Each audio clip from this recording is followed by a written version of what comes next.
ధవళేశ్వరం వెళ్ళండి, అమలాపురం వెళ్ళండి, రావులపాలెం జంక్షన్కి వెళ్ళండి. నదీ తీరాలలో మహర్షుల యొక్క శిలామూర్తులు ఎలా కనపడతాయో అలా సర్ ఆర్థర్ కాటన్ విగ్రహం కనపడుతుంది గుర్రం మీద కూర్చుని. సాధారణంగా రాజులు కనపడతారు గుర్రాల మీద. మాకు తూర్పుగోదావరి జిల్లాలో ఎక్కడికి వెళ్ళండి గుర్రం మీద కూర్చుని కాటన్ కనపడతాడు.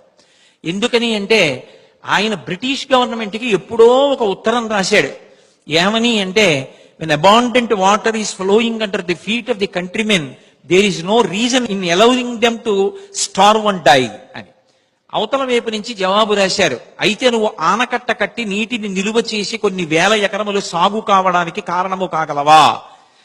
గుర్రం వేసుకుని అరణ్యాల వెంట బయలుదేరి ఆయన్ని దోమలు కుడితే 1 సంవత్సరం పాటు అస్వస్థతకి లోనైపోయి తిరిగి ప్రాజెక్ట్ ఎక్కడ కడితే బాగుంటుందన్నది ఆలోచించి ధవళేశ్వరం దగ్గర అయితే కొండ ఉంటుందని